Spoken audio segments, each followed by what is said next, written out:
Pagtuunan naman natin ng pansin yung TRICOM na ginanap diyan kahapon sa Kongreso. At tinatawag nga yung mga sabi nila yung mga vloggers na fake ang mga inilalabas. At siyempre ang tinatalakay dito yung mga fake news na unang-una yung mga vlogger yung kanilang target dito. Target nilang patahimikin. Yun yung nakikita kaya natin. Bali, dalawang hearing na ito. At yung nung una, hindi nga nag-attend yung ibang vloggers na iniimbite nila riyan para sa isang pagdinig. At ngayon, may pumunta rin naman pero hindi yung talagang kompleto na katulad ng gusto nilang mangyari na gusto nilang humarap doon sa ginagawa nilang TRICOM hearing na yun. At yan ang pag-uusapan natin. Sandali, gumagalaw tong ating stand. Tumatagilid siya. Isang magandang araw po sa inyong lahat. Saan man kayong sulok ng Pinas naroroon, pagpapala po muling sumaatin sa araw na to. Nagpupugay pong muli si Makatang Tambay ng puhunan ni Logic ng Buhay. Subscribe kung hindi ka pa nakakapag-subscribe. Subukan mo panoorin para malaman mo rin kung ano ang mayroon kay Makatang Tambay. Okay. Ang pinagtatakong nga dyan sa TRICOM hearing na yan, hindi ba fake news yung gusto nila ritong sagkaan o bigyan ng solusyon? Dahil totoo naman, talagang may mga fake news. Kahit may mga totoo, marami talagang kumakalat. Aminado rin tayo rin sa hinaba-haba na rin nating nanunood at nagbubukas din naman sa mga issue sa politika. O kahit hindi sa politika, talagang na rin sa social media yung mga fake news. At siyempre, lalo na yung mainstream media na pinipilit nga nila lumigtas sa fake news, pero yung pagiging bias naman nila, yun din na kinakauwian, fake news na rin. Dahil nga bias sila, hindi nila naihatid ng totoo yung kanilang naibalita sa sambayanan. Siyempre, meron lang silang pinipiling ipaabot sa tao, di ba? At yung mga bahagi na totoo talaga na kinakailangang makarating sa tao, ay hindi naman nangyayari sa paiging bias nila. Pero siyempre, hindi nila ito sinasama sa pagdinig dyan sa TRICOM at ang tingin nila rito mga ano to, mga professional, yung mga, lalo na yung mga forman dito, etc. yung sinong bumubuo ng balita. At dito tayo sa TRICOM hearing na ito. Sa una, nung unang hearing nila, nanood na rin ako at doon nga nasupalpal nga ni Congressman Marcolita, yung isang vloggers na Ricky Tumuturgo na tungkol sa malisyoso nitong paglalabas ng title ng kanyang vlog na si Marcolita raw ay manlilin lang. Ay ngayon, nung pinupunta na siya kung anong uri ng panlilin lang ginawa niya sa sambayan ng Pilipino, wala naman masabi ang abogadong ito. At bilang pamamahiya nga rito, sinabi pa nito na dahil sa pagbibida niya, sa pagpapakilala sa sarili niya, sinabi niya na siya ay abogado at nagtuturo pa siya sa isang kilalang universidad. Bilang pamamahiya nga sa kanya ni Congressman Marcolita, wala kang karapatan pala maging abogado at lalong-lalo nang magturo. Yun yung bali naging ending o conclusion ng kanyang pagtatanong na yun na hindi naman nasagot ng maayos ng abogadong ito. At ngayon, itong pangalawang hearing na ito, gano'n na naman ang mga iniimbita na nila tinatanong dyan, karamihan, puro mga Duterte vloggers, yung mga nagdidipinsa sa mga Duterte. Ang malaking tanong ko rito, kung talagang fake news ang gusto nilang labanan, kung gusto nilang bigyan ng solusyon, at gusto nilang wakasan, dapat lahat ng vloggers tinatawag nila. Hindi lang itong puro DDS vloggers ang pinapatawag nila diyan at inaakusahan at pinipilit na pagbintangan na puro fake news yung inilalabas. Dahil siyempre pag nakakasakit sa kalooban nila kasi minsan napapasadahan talaga ng mga DDS vloggers itong mga mambabatas na ito, lalo na yung talagang hindi nila mukhang hindi nagiging patas na pagdinig nila dyan sa Quadcom. Hindi ba nakikita natin na lumalabas na parang abusado sila? Yun marahil ang pinagngingit-ngit ng mga congressman na ito. Kaya pinapatawag itong mga DDS vloggers. Kumbaga nga katulad nga ng sinasabi na, katulad ng palagi sinasabi nga natin, masyadong balat sibuyas.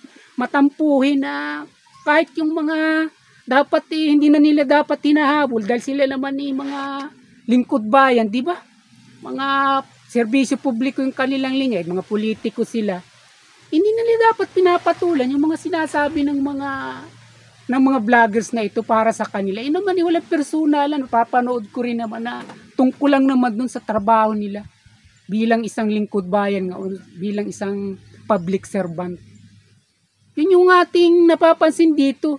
At dapat, katulad nga, kung talagang pata sila at gusto nilang solusyonan ang fake news, tawagin din nila yung mga loyalista vloggers dahil dito, mas marami dito ang fake news na napapanood ko.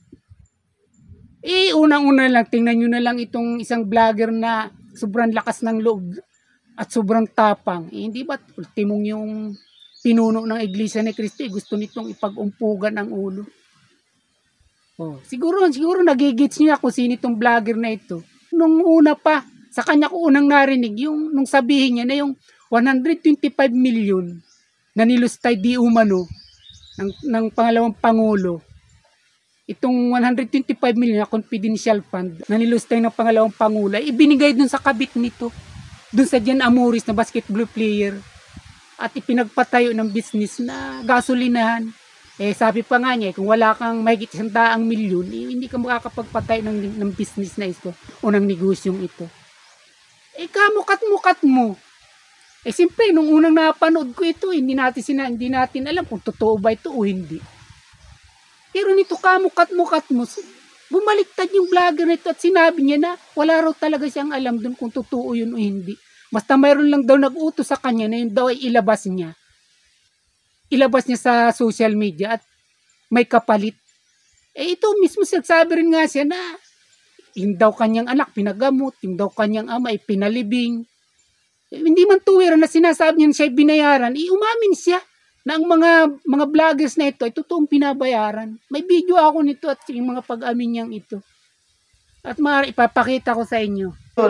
Sobra na Hindi na makatao yung pinapagawa nila sa akin. Kaya yung konsyensya baga, kung nagawa ko may dahil, siguro dahil na lamang sa natuwa ako, dahil natulungan yung tatay ko na nailibing na maayos, yung anak ko na nagkasakit ng mga panahon na yun na talagang grabe. Pero hindi ko na naisip na teka, baka baka, di ba? Sana naintindihan niyo ko. Accept ko na nagkamali ako.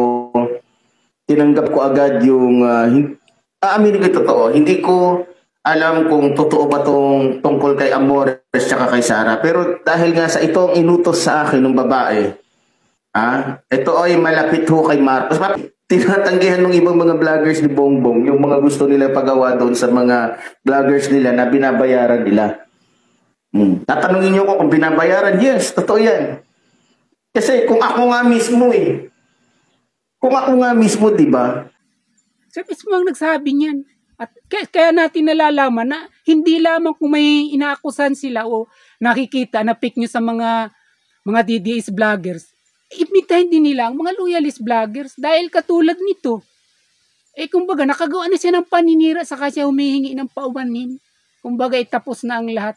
At ang katwiran nga niya di ba narinig nga natin na sa kanya lang daw binigay dahil siya yung malakas ang loob. Ayaw daw tanggapin ng ibang vloggers. Hindi nakikita natin na talagang minamanipula sa pamagitan ng mga maaring kapalit na binipisyo yung vlogger para lang gawin yung ipinag-uutos nila na makakasira sa Duterte. Itong maliwanag na fake news, hindi ba? Kaya kung gusto man hindi tayo tumututol kung totoong yun ang layunin nila, kung yun ang object ng Quadcom na putulin ng solusyonan ang fake news. Sangayon din tayo rito dahil ang gusto nga natin mga legit din yung nakakarating sa ating mga impormasyon at mga kaalaman kung mayroon man. Pero ang sa akin, tawagan din nila, imbitahan din nila yung mga vloggers na loyalist Na hindi lang itong mga sinasabi kong ito, ang mga nakikita ko't napapanood na mga fake, lalong-lalo na pag sila nagtatitle, lalong-lalo na pag sila nagkakapsyon. Kaya lang, ang kung kumbaga, ang pinaka-safety nila ron, nilalagyan nila ng question mark. Pero kung ikaw ay isang ordinaryong tao, pag binasa mo yun, yun na yun. Hindi ka na mag-iisip pa na, totoo ba ito o hindi? Ganun, kahit hindi naman katanong-tanong, lalagyan lang ng question mark. Siyempre, pang safe niya yun, doon siya pwedeng maligtas kung sakali man na may maghahabol. Ito yung mga uri ng fake news na lumilitaw ngayon napapanood natin sa social media. At ito yung gusto ko na imbitahan din nila dyan. Hindi yung puro DDS at talagang binilang lang nila. Nasa 41 o more than 45 sinasabi nilang ito na imbitahan nila dyan. Mga malalaking pangalan na rin ito sa larangan ng vlogging. At ang sa akin, wag yung namimili lamang. Wag yung ang iniisip lang nila, yung sila yung nasasaktan pagka naglalabas ng sa tingin nila ay fake news, yung mga DDS vloggers. Paano naman yung mga loyalist vloggers na nasasaktan din sa mga inilalabas nito na wala namang katotohanan. At isang halimbawa nga dyan, ang vlogger na ito.